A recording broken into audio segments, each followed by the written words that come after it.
Well, the weekend is coming to a close. The sun made a cameo appearance in some places in the Northeast today. We've got rain that's going to be and thunderstorms that are going to be a big issue across the South over the next couple of days. We're going to talk about that. The inevitable return of gloom and doom to parts of the Northeast and Northern Mid Atlantic states as we head into midweek. And the question of the day: did Joe Rayo see the Aurora? We'll find out shortly on the Joe and Joe Weather Show podcast, which is brought to you by Tempest by Weatherflow. Get the revolutionary Tempest weather system, which you can run on your mobile device, and it's easy to install. And join the fastest growing observing weather network on the planet. The link is pinned in the description to this podcast. And if you purchase this or anything else from the Tempest website, by all means, please use the coupon code SPRING 2024, because if you don't, you won't get. 10% off. That's correct. Well, I will tell you this: the Aurora show down here was amazing. The people who were waiting for the rapture to begin, however, were disappointed because that part of it didn't happen. So they'll just have to wait for the next sign for the end of the world. But all I thought of two things. One is, first and foremost, I thought, oh God, I hope it cleared out in a few spots or just enough so that Joe got to see this. And the second thing was, for once, one of these solar storms actually lived up to the what was advertised, and then some.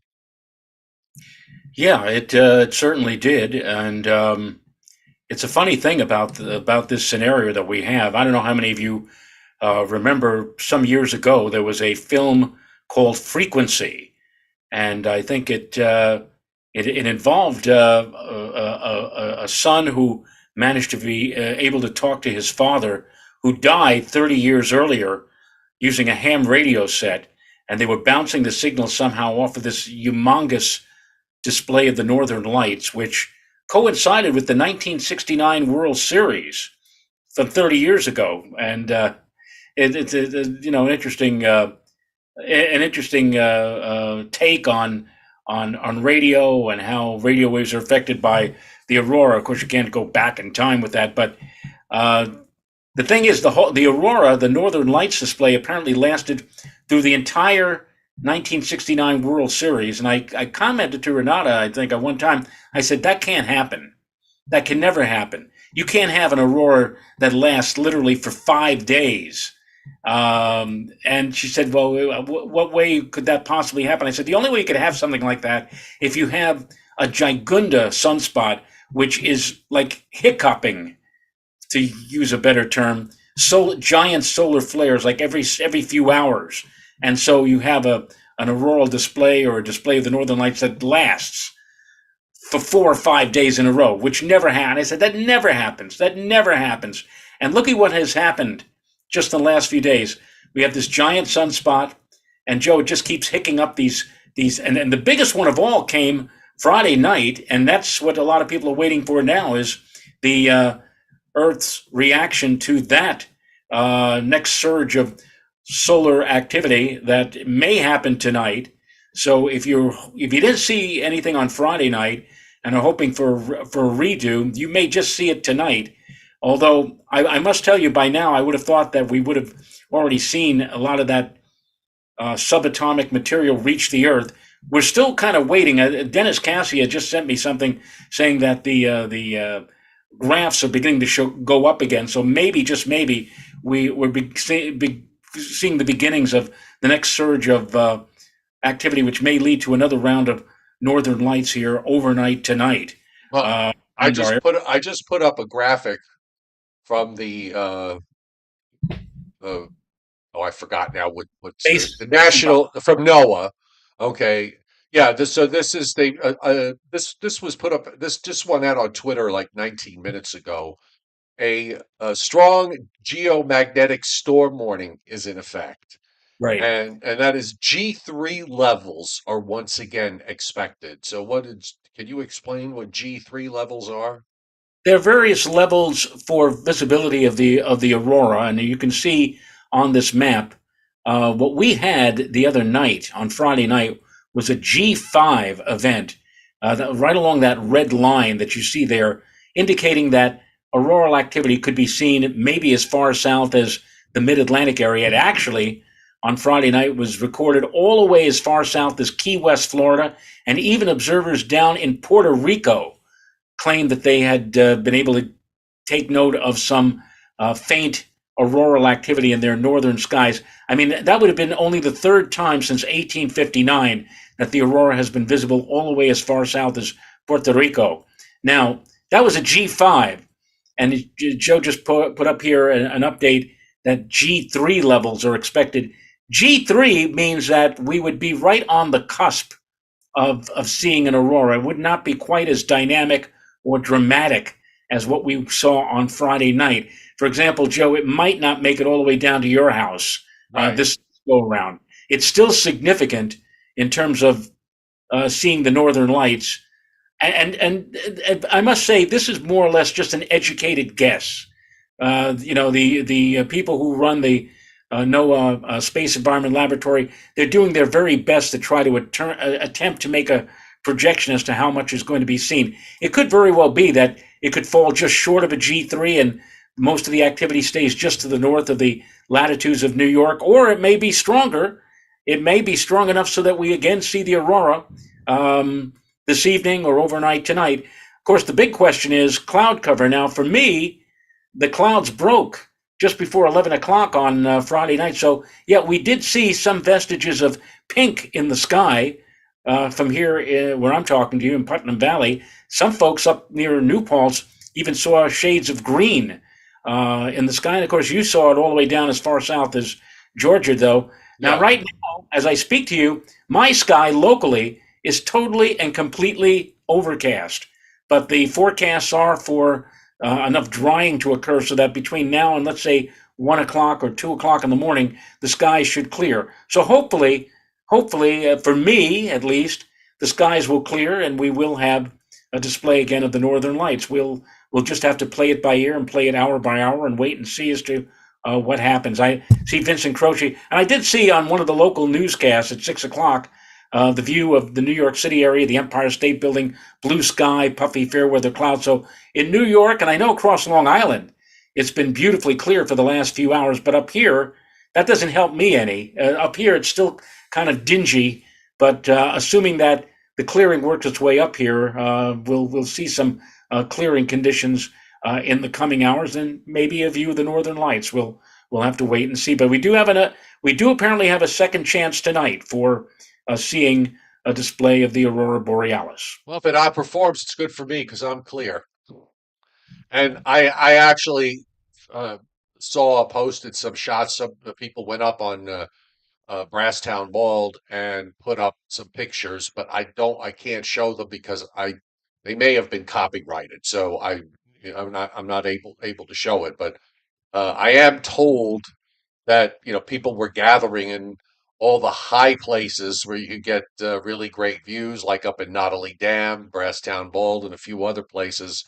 Not just on Friday night, but even last night, hoping to get you know uh, an encore performance.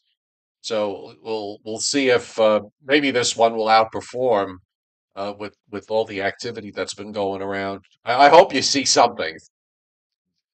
Well, it was interesting to see. The one thing I learned, and my daughter was the one who demonstrated this because she was taking pictures with her iPhone.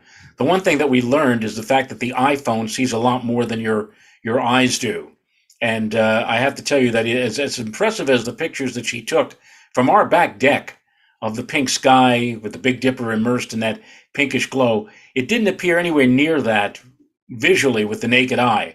Apparently, the light from the aurora and lights in general are collected and are built up to a greater degree on the phone when it's making exposures, especially in the nighttime hours, so that it gives the impression of a dramatically beautiful pink sky. Again, it did not appear that way to us, we could see pink. I'm pointing out to Renata on Friday night. I said, look at that. It does look kind of pink out there because we could see the shades of pink across the sky. But when you look at the pictures, the photographs that I don't even think you call them photographs anymore on your iPhone, your images, the digital images, it looks so much more dramatic. So it's a little deceptive when you take out that iPhone and make a photograph or try to make a photograph of this. I think it leaves the shutter open for like 3 seconds. You have to hold it really steadily so and don't shake so that it doesn't get blurry or whatever. But but anyway, we'll see what happens tonight, and hopefully, as you just mentioned, Joe, maybe tonight's display, if it does occur, will outperform what we saw on Friday night visually. So it's always interesting when something like this occurs, especially in these latitudes where we don't usually see the northern lights, especially where you are down in Georgia. I mean, I think they may see auroras like Well, once every 5 or 10 years down your way, people but maybe celebrate. People maybe you'll get celebrate. They it tonight. celebrate. I was going to say people celebrate here in the South uh, after the summer months when the first cold front comes through. Any kind of accumulating snow, and now we can add this to the list because everybody was just stunned by the how impressive it was.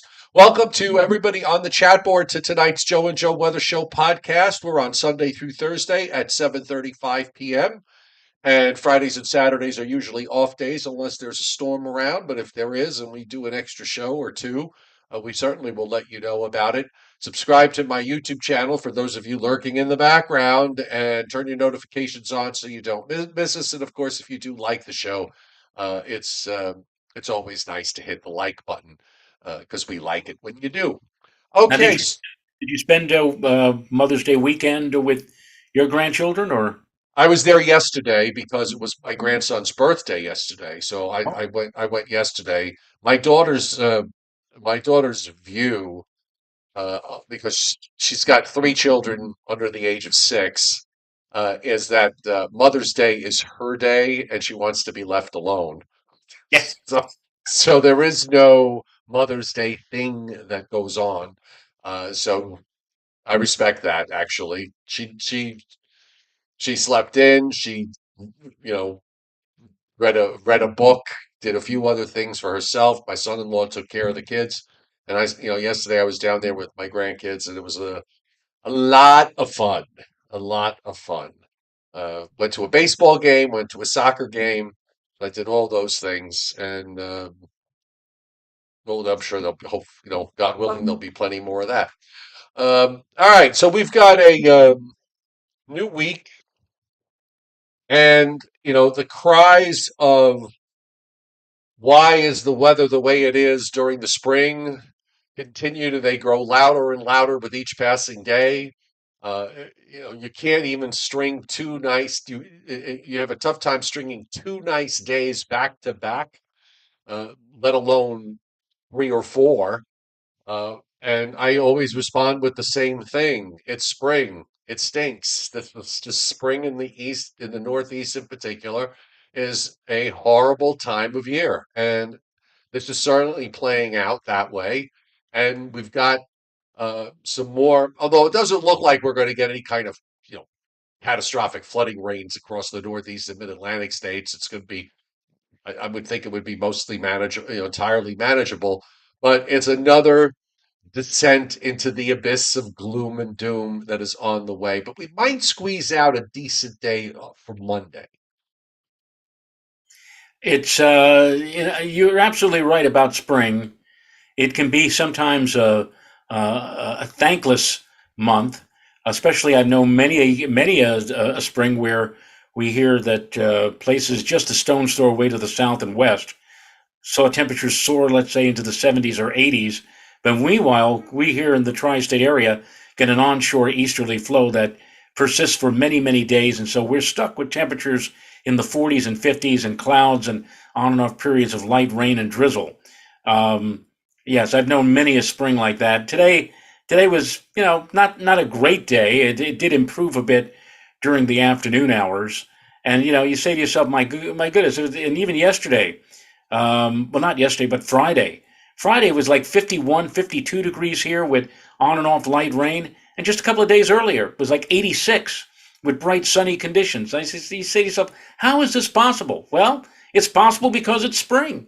This is the and all of the activity that they've been going through in the nation's midsection with thunderstorms and severe weather and tornadoes and everything. Why is this happening? It's happening because the cold air of the wintertime, what little there was this particular winter season, is retreating up to the north. Meanwhile, the warm, soggy air that we're going to have to be dealing with during June, July, and August, trying to take over, and the battle zone that's set up between those two air masses, producing all of that volatile weather in the nation's midsection. So again, if you want to pick one of the of the four seasons, I agree with you 100%, Joe. The worst season of all is not the winter season. It's Nope. not. It is absolutely the spring season. In fact, in advance of the eclipse, the solar eclipse, some of my astronomy buddies, my eclipse chasing buddies, they're asking me about the weather. I said you couldn't have picked a worse month than April to have a solar eclipse, because April is like literally a crapshoot in terms Sure. of what you're going to get in terms of cloud cover, in terms of clear sky versus cloud. It's terrible. So I can hardly wait. I made the comment yesterday to Renata about, I said, you remember the good old days when we were growing up, the month of May? May was beautiful. We had day after day of blue sky and sunshine, temperatures in the 70s, and it was. I said, that doesn't happen anymore. It's in May. I don't really know that it ever did.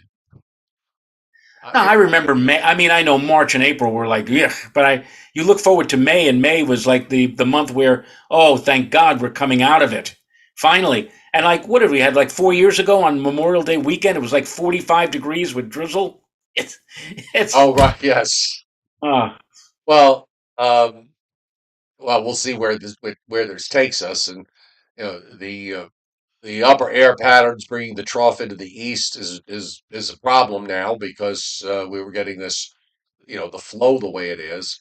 But at least for now, we haven't really had much in the way of severe weather, so that's good. Uh, there is a change away from the Great Plains severe weather focus. It's going to be across the south for the next 3 days, the deep south in particular, and on the watches and warnings map for parts of central and much of east and southeast Texas. We already have flash flood watches, some flash flood warnings underway, flood watches extending across Louisiana and especially southeast Louisiana, southern Mississippi, southern Alabama, and the western part of the Florida Panhandle. And we do have some severe weather going on there this evening. Otherwise, the rest of the country is pretty quiet. We also have a handful of counties in north central Montana that are under a flash flood watch. And we've got some dense fog advisories across much of Wisconsin and southern Minnesota. And as we take a look at the satellite loop, yeah, you can see that there's breaks in the cloud cover across the northeast on the western flank of this, but it's still pretty solidly overcast in much of interior New England. Beautiful day here in the southeast. We're getting some blow off from some of the thunderstorms. You see the lightning strikes tonight across East Texas into Louisiana, and if there was heavy rain with that. We've got some lightning strikes going on tonight across parts of Colorado and northwest New Mexico, and extending up into parts of Nebraska and Iowa. But it's not anything super severe at this point. And here's what the radar looks like. Still some showers in parts of Vermont, New Hampshire, into Massachusetts, moving southeast. A couple of stray showers in central Pennsylvania. Radars are quiet from there south to Florida. And then you get into this stuff. We have just a couple of severe thunderstorm warnings that have popped up locally in Louisiana. And there's a flash flood warning that is up in a couple of counties in East Texas. But there is an area of heavy rain from northeast Texas across Louisiana and into Alabama. This is all going to go to the east. And then you see these thunderstorms and even the occasional severe thunderstorm and flash flood warning in western Kansas, eastern Colorado, down into western Oklahoma, northwest Texas, and then through Nebraska. Again, nothing crazy busy there. Got some showers and rumble or two of thunder moving through the northern Great Lakes. and much of the west is on the quiet side. Storm Prediction Center tonight has a tornado. Have a working tornado watch and is now extended. They extended that to the southeast into Louisiana. Oh, no, I'm sorry, I take it back. My mistake. It was the reverse. It was up in southeast Louisiana. Now they've taken it out. Okay. That was just kind of weird. I guess my eyes didn't see that right. In an area of generally marginal to slight risk that extends from southern Mississippi and coastal Alabama near the border of Mississippi, westward into central Texas, and then northward from there up into Kansas. For tomorrow, SPC has a marginal to slight risk across much of the South, from the eastern half of Texas eastward into southern Georgia. Marginal risk goes up, not quite to me, back over into Arkansas, and that's a 2 to 5% tornado risk. I wonder whether we might see, Joe, an enhanced risk pop up in there tomorrow along the Gulf Coast. I don't think that's impossible. And for now, on day three, a marginal risk for Alabama, Georgia, much of North Florida and the Panhandle, up into most of South Carolina. They've got general thunderstorms pushed up to Long Island to just north of New York City and points west back into the Ohio Valley. So I don't think we're going to see the magnitude of severe weather uh, like we saw last week.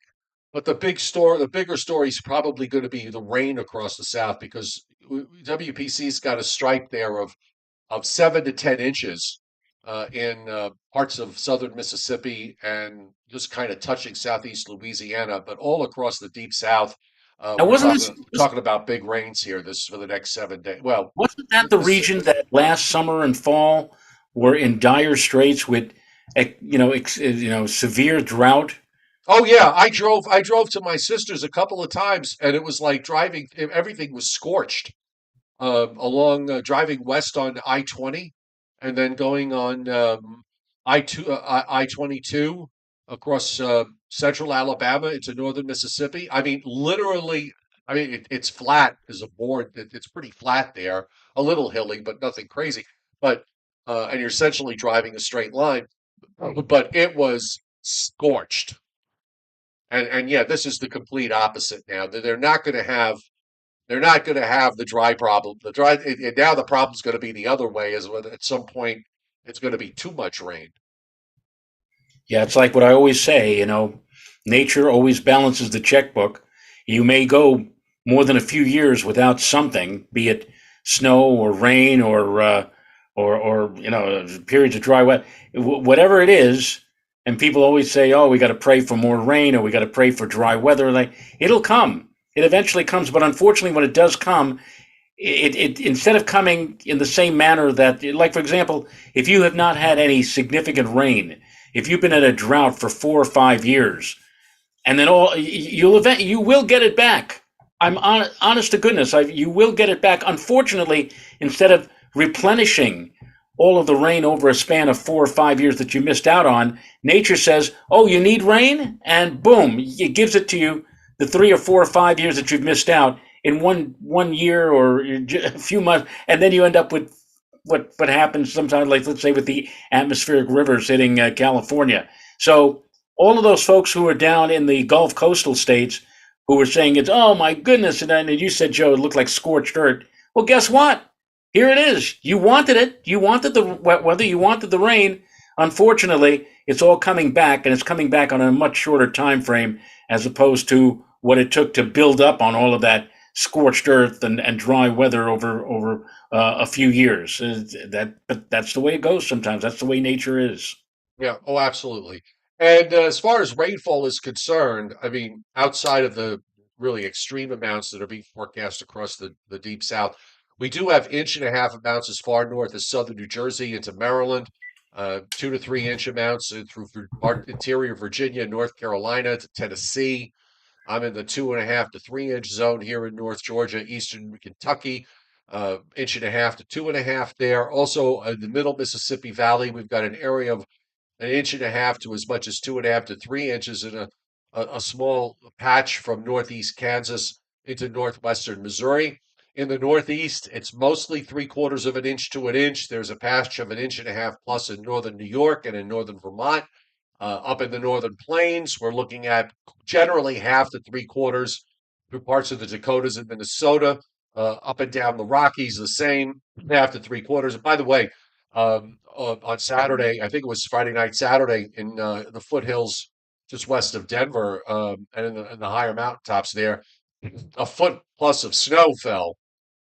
So there's still some winter going on in some areas in the western part of the United States. So looking at the overall pattern going forward, we're you know we're still holding on to a jet stream pattern that's pretty far south in the United States, and the short waves are actually tracking uh, further south this week. You can see there's an upper low that is that's come out of the southwest. If we go back, that upper low, you could trace it back to being up in Montana last week. It's just been mulling around. It dropped to the southwest.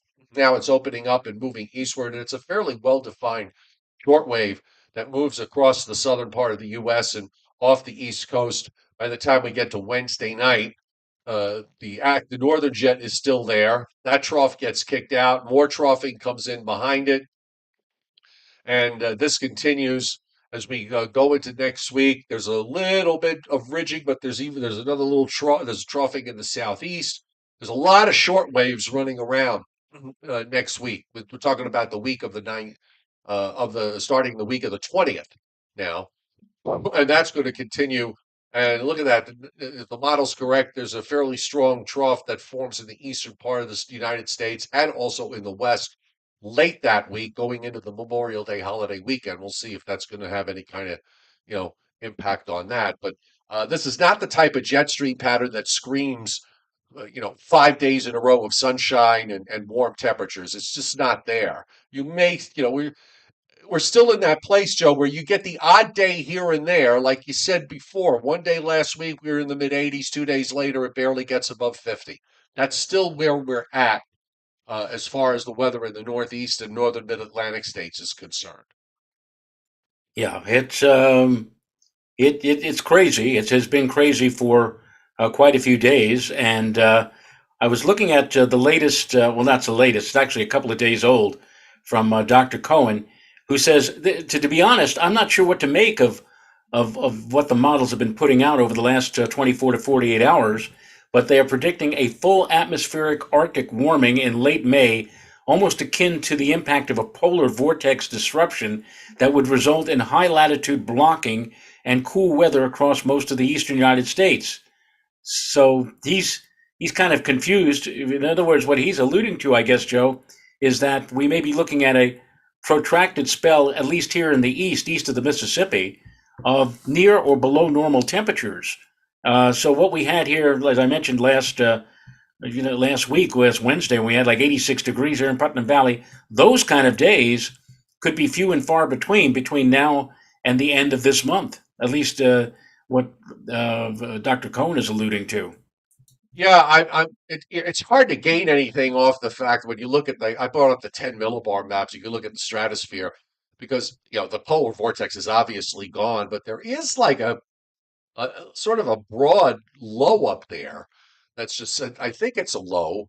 No, that's a big upper high that's building. I take it back. That's an upper high that's building, which is what you would expect over the polar regions, and strengthening as we go over time. So I don't quite understand. I can kind of understand it in the winter months. I really don't understand it uh, now that we're into the spring months. It's not my forte. So we certainly will take Dr. Cohen at his word with regards to what he's If you opining. if you give me a chance to share the screen, I can show you um, what the CPC Climate Prediction Center is suggesting for. Really, it's crazy to say this, like almost like the balance of the month. It seems like we just got into May, and all of a sudden, you look at some of these long range maps, and they're already going out now to Labor Day, to Memorial Day Memorial weekend. Day. Yeah, go ahead. It's all yours. All right, so let me just show all of you, first of all, the 6 to 10 day outlook, temperature outlook. Now, you probably are saying, well, Joe, you just said that Dr. Cohen is making the illusion of chillier or colder than normal conditions here in our neck of the woods. And here you're showing a map for May 18th through the 22nd. The 18th is next Saturday. In fact, basically, this is for next weekend and just beyond next weekend. The 22nd is a week from this coming Wednesday. And it shows clearly that in this part of the country, we are in a pattern of above normal temperatures. In fact, there you go. You could see that.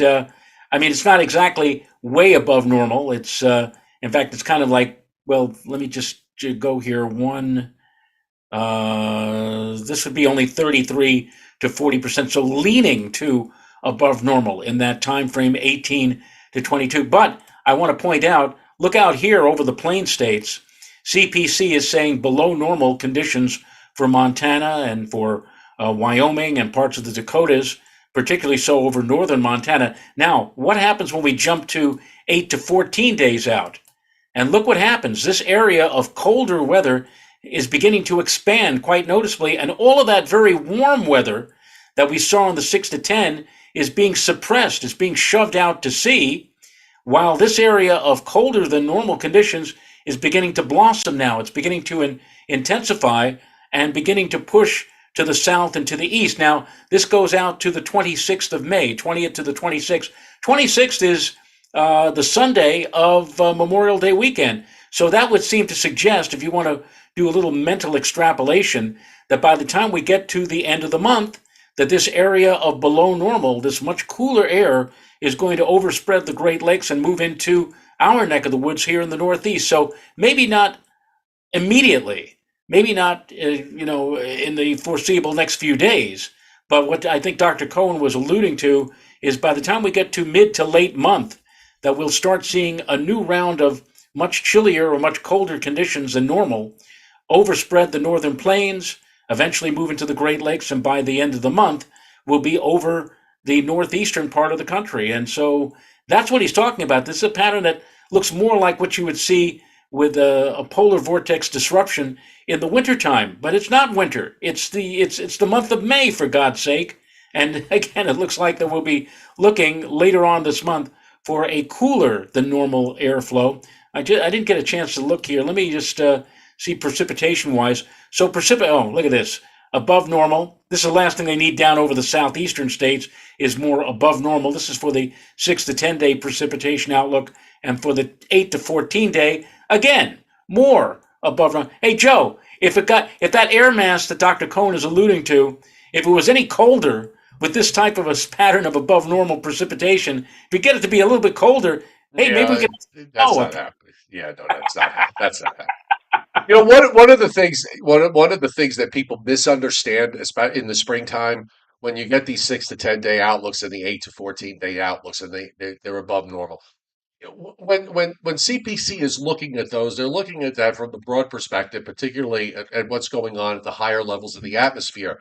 The spring of the Northeast is driven more by low level issues, onshore flow, and those sorts of things don't get baked into that forecast. So you could look at the aloft and say, okay, it looks like it's going to be above normal up and down the East Coast, but it doesn't show you that there may be some sort of shallow backdoor cold front, high building down into eastern New England, a wind that comes in from off the ocean, and then you get days like last Friday where it barely gets out of the, gets into the low and mid 50s, and that's just about it. And then turn around and you hear people say, "Where's all this above normal temperatures I've been hearing about?" Well, again, in the spring, particularly in the Northeast, down into the northern parts of the Mid-Atlantic states, you got to look at those forecasts with a grain of salt because the ocean plays a huge part, probably more so in the spring than in any other time of year, really. In the wintertime, it does, but it's for different reasons. But in the springtime in particular, it can have big impact on temperatures, giving you 20 to 30 degrees temperature swings from coast to inland areas. So people just need to kind of bear that in mind when they're hearing these, generalized forecasts, and then complain when they don't work out, the way they would like. Meanwhile, this week, of course, we had this system that is now passed out to the east. So we squeeze in a dry Monday, and you can see low pressure starts to come out of the southern plains, and these lows are taking tracks that you could only dream of in January. This is the second one in a row that's going to pass to our south. It's in near St. Louis on Tuesday, and it just kind of goes into Kentucky and then redevelops right off the Virginia coast. You got a low off the Delaware coast Tuesday night into Wednesday morning. So at least we squeeze out a decent Monday. There's actually a little warm front that's going by to our north tomorrow. That brings some showers to upstate New York. You can see the rains up and down the Mississippi Valley into Louisiana, particularly the heavy rains that are being indicated here later tomorrow afternoon and tomorrow night across the deep south. And that's probably going to come with thunderstorms into severe weather. Then the low shifts eastward. The heavy rains shift into the southeast on Tuesday. We get into some rain showers coming in during the day Tuesday, and maybe a steady period of rain. I don't know how far north it gets. Then the low goes out, and we start to see, sort of gloom and doom here from Tuesday, later Tuesday, Tuesday night, daytime Wednesday, and then it looks like Thursday and Friday we may have two decent days in the east, up and down the east coast. So you have that to look forward to, and then there's another system that's coming in for Friday night and Saturday with some showers. But the models seem to want to keep that sort of confined to Friday night into early Saturday morning, and then starts to shift everything to the east. So maybe next weekend will turn out to be okay. Still more rain coming across the southern states. And now we move into the week of the 20th and 21st, and there's a more vigorous system that swings out from Missouri and runs up into western New York, brings a cold front through, and then we have a cooler, drier air mass to finish off the end of that week, going into the Memorial Day holiday weekend, which actually the GFS now covers that. It's in that time frame. So if you want to, at least on today's run, Joe, it's got a dry Saturday. Actually, yeah, kind of dryish Saturday, and then sort of borderline with clouds and showers for Sunday, and then showers for Monday, Memorial Day, and not the warmest of weather. I would just put it that way. But don't.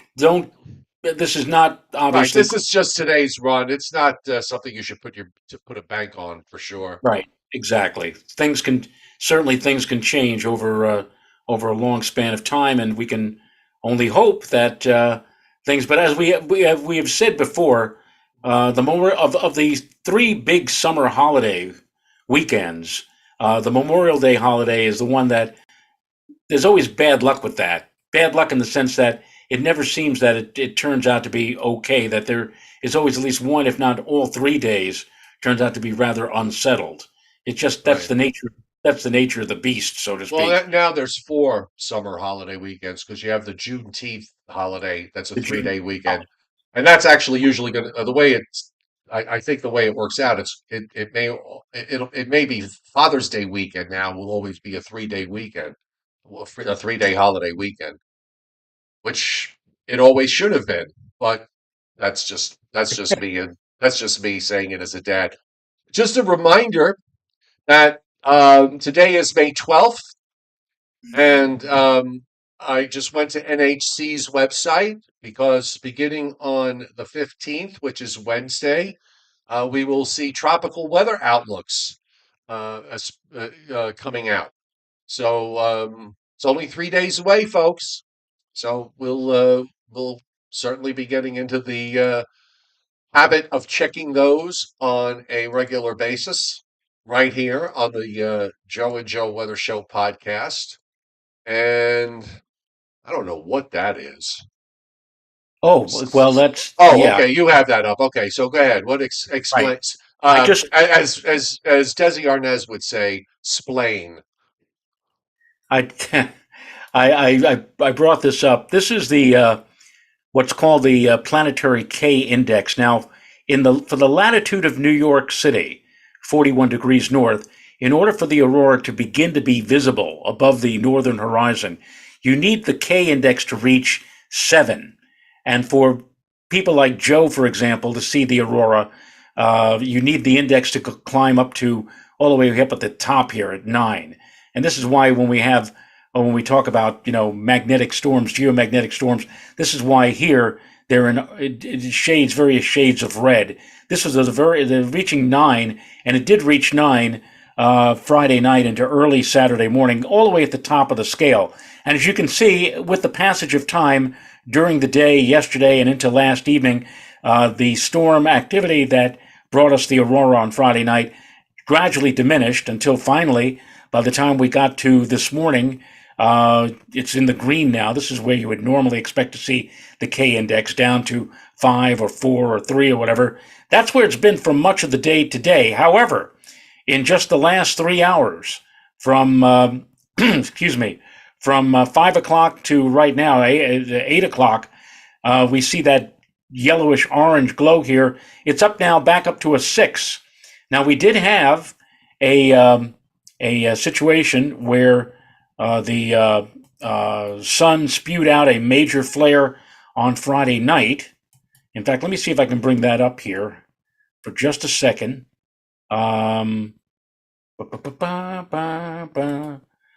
Yeah, here we go.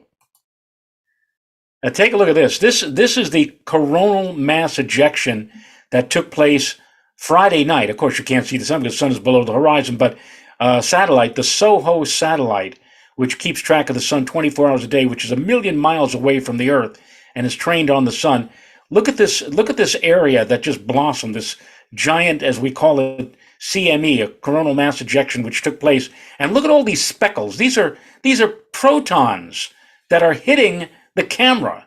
They started hitting 8 minutes after the eruption on the sun. These particles reached the Earth. Now the particles that are going to be bringing the Aurora tonight, they're traveling at like 2 or 3 million miles an hour, and they have been flying through space ever since Friday night. Apparently now, as of just a couple hours ago, they have begun to impact the Earth. And so, and you don't, this is a fairly strong, again, eruption on the sun. So this is why the anticipation is that we'll have another shot at seeing another round of northern lights tonight. And apparently it has just begun. It's begun to climb up the ladder, so to speak, in terms of activity. And who knows, Joe? I mean, it's at 6 right now. If it gets to 7, it will be available possibly to where I am here in the tri-state area. And if it goes higher, 8 or even 9, maybe later tonight, you may want to get in the car and travel up to Brasstown Bald again to see if you could see another display of the Northern Lights. So there is some hope that we may be able to get a view of it during the overnight hours tonight once again. David Schwartz, thanks for pointing it out. The Juneteenth holiday is always on June 19th. So it's not a holiday weekend unless it were to fall on a Monday, which I think last year it did.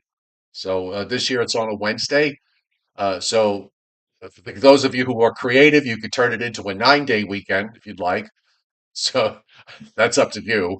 Well, it's kind Um, of like the 4th of July weekend, right? I mean, when right. 4th of July is, depending on what day of the week it is, if it falls on a Thursday or a Tuesday, people make it a 4-day weekend either way. If it falls on a Wednesday, if you're really smart, you can make it a 9-day weekend. Start it from the Saturday before and take it to the Sunday after. Do you have Briller Jeopardy? I just want to show you this is the calendar that for the last 4 years, ever since my Yorkie passed away, my daughter had been making a calendar with the picture of my Yorkie. My Yorkie was Comet. I called him Woofy. And so this year for Christmas, she included my Yorkie, but she also included Mr. Sweeney on the calendar. And so I've got Mr. Sweeney and Comet on my calendar. And by the way, this view that you see here of Mr. Sweeney, this view right here, Right. that's pretty much what he looked like the other day after he broke free and escaped and went into the woods. And after we hauled him back inside and we gave him both, Renata and I gave him a tongue lashing, that's pretty much what he looked like. You know, Oh, the poor little thing. you don't do that. You don't run away from mommy and daddy. That kind of thing. He's got that look of innocence on his face. So, Yeah, he looked kind of sad. well, yeah. Well, I mean, if he's gonna, my cardiologist always asks the same question, Mr. Rayo, Why is it you always get stressed out? What is the reason for you getting stressed out? And I wish I had him in front of me last week when the dog ran off into the woods. You know, I said, "You want to know why I'm Well, stressed out?"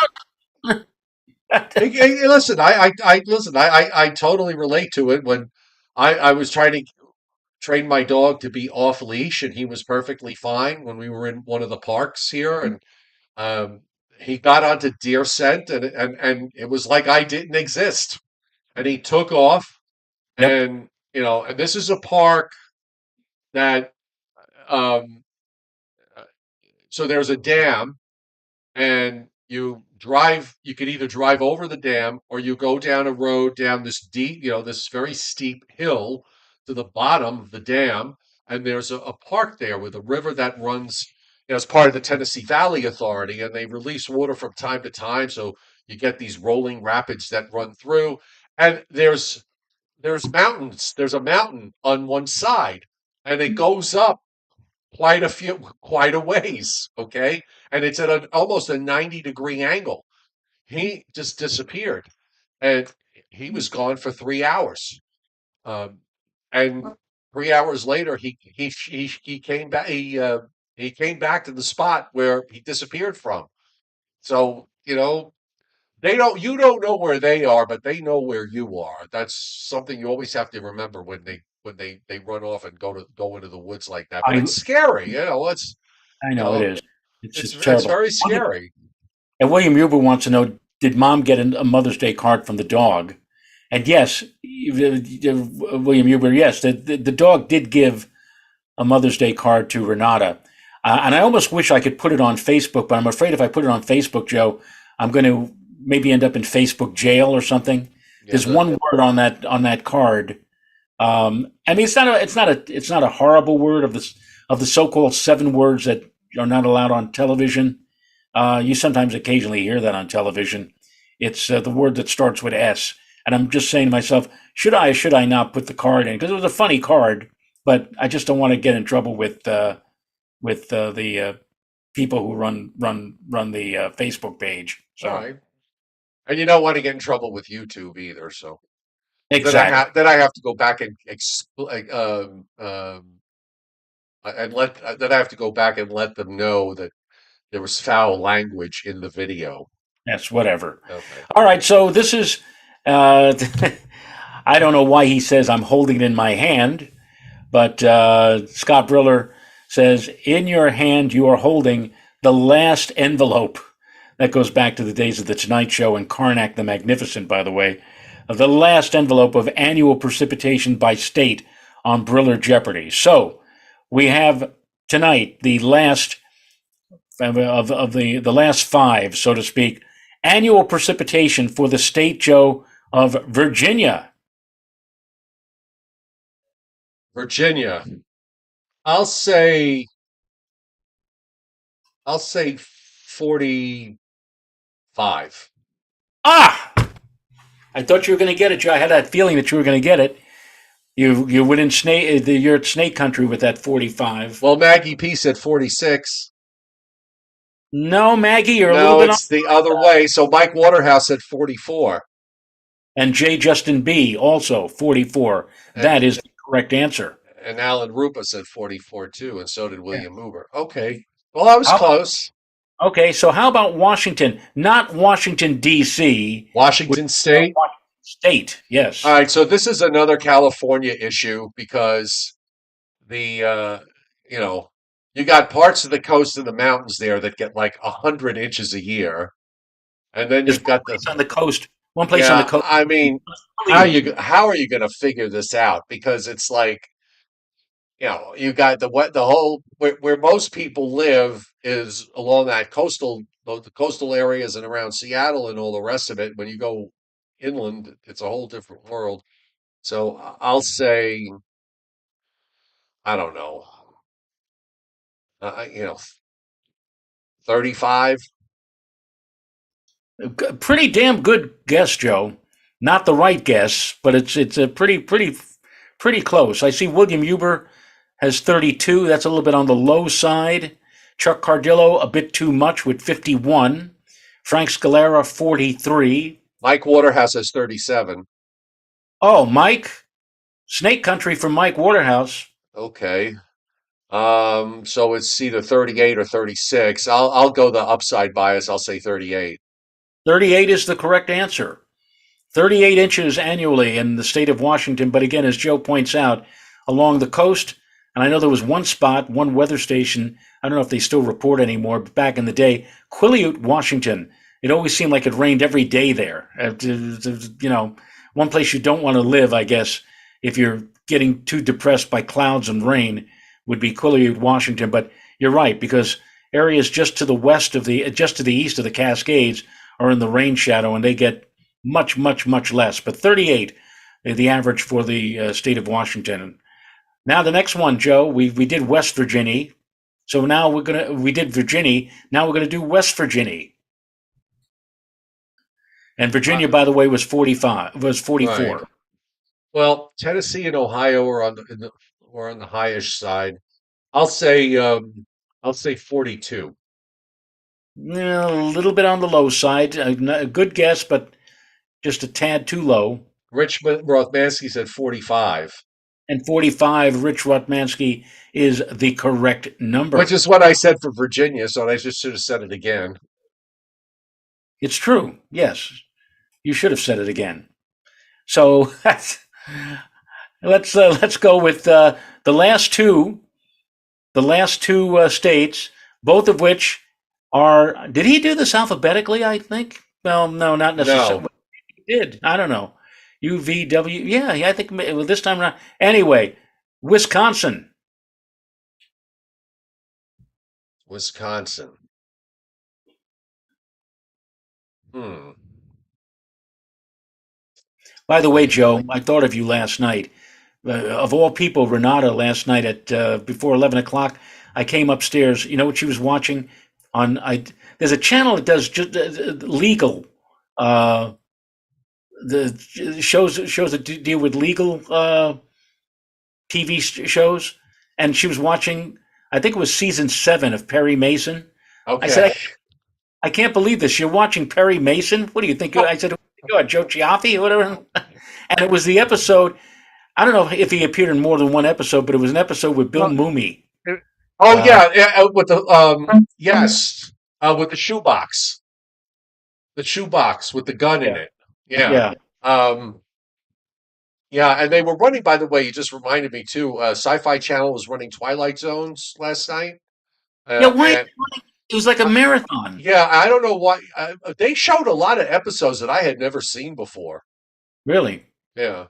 I didn't watch a lot of it, but it did come to mind to me that um, if we were in a Perry Mason show and we were with trial and we were giving our, you know, Mr. Mason would ask, what Mr. Berger would ask us, um, so what do you think the weather is going to be like this week? Perry Mason would say, "Objection, Your Honor. They're asking for a conclusion from the witness." Well, anyway, I thought about you last night when I saw when she was watching Perry Mason. By the way, Saturday, and I think you'll agree, Joe. Back in the day, Saturday was the night when everybody used to stay home because CBS owned Saturday night. They had Oh, there hasn't man been good television on Saturday night in years.